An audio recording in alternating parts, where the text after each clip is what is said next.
بھارت پہلگام واقعے کی عالمی تحقیقات سے کیوں ہچکچا رہا ہے؟ ان کی جانب سے یہ بھی کہا گیا کہ بھارت بلوچستان میں دہشت گردوں کی پشت پناہی کر رہا ہے۔ اسی پر بات کریں گے۔ ایاز صاحب، جیسا کہ ابھی بلاول بھٹو نے بھی بات کی، ان کی بات میں بھی یہ کہا گیا کہ بھارت جس طرح سے عالمی معاہدوں پر حملہ آور ہوتا ہے تو اس پر بھروسہ کیسے کیا جا سکتا ہے؟ تو ایسے میں چونکہ ثالثی کا کردار امریکہ ادا کر رہا ہے، انہوں نے کہا ہے کہ نیوٹرل مقام پر بیٹھ کر بات چیت ہوگی اور تمام تر یہ طے ہوگا کہ کس طریقے سے یہ سارا عمل بہترین طریقے سے ہو۔ لیکن اس سارے سینیریو میں آپ نہیں سمجھتے کہ انٹرنیشنل ثالث کی جو گارنٹی ہے وہ بڑی اہم ہے؟ کیونکہ ہمیشہ سے دیکھا بھارت تو خلاف ورزی کرتا آیا ہے، لیکن بھروسہ کرنا اب اس مقام پہ تھوڑا مشکل نہیں ہے؟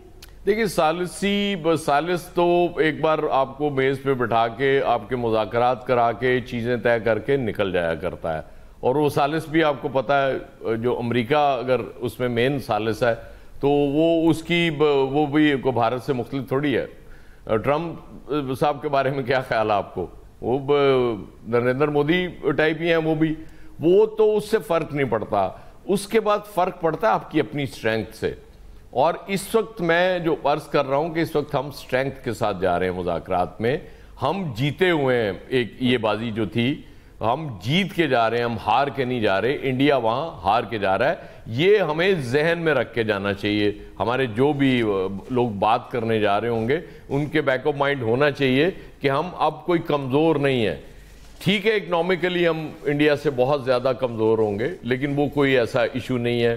ہم اپنی چیزیں ٹھیک کرنا شروع ہو جائیں گے، اس کے بعد اکنامکلی بھی انشاءاللہ چیزیں بہتر ہو جائیں گی۔ پولیٹیکل ڈیوائیڈ انڈیا نے دیکھے نا، وہ بڑا کیلکولیٹ کر کے وہ موو کی ہوگی نا۔ یہ اس کو لگ رہا تھا کہ اتنی زیادہ ڈیوائیڈ ہے پاکستان میں کہ وہ تو آرام سے قوم فوج کے ساتھ ہوگی نہیں، لیکن یہاں بھی وہ غلطی کر گئے۔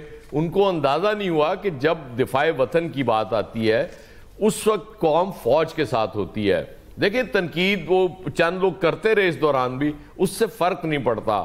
آپ اوورآل دیکھیں کہ اس قوم کا موڈ کیا تھا، اوورآل سپورٹ کیا تھی فوج کی، وہ میٹر کرتی ہے۔ اور وہ میٹر کی کہ فوج کو ظاہر ہے حوصلہ قوم کے ساتھ ملتا ہے۔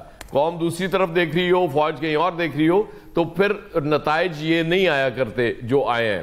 اور پھر ظاہر ہے پروفیشنلزم آپ کے سامنے ہے۔ وہ مطلب آپ نے بالکل آؤٹ کلاس کر دیا انڈیا کو، سمجھ ہی نہیں آئی۔ تو میرا خیال ہے کہ وہ اس سے فرق نہیں پڑے گا کہ ثالث کو گارنٹی دے گا یا نہیں دے گا، وہ ہماری اپنی اسٹرینگتھ پہ ہوگا کہ ہم اس پہ عمل درآمد کرائیں گے۔ پھر اس کے بعد عمل درآمد کرائیں گے۔ عامر صاحب، آپ کیا سمجھتے ہیں کہ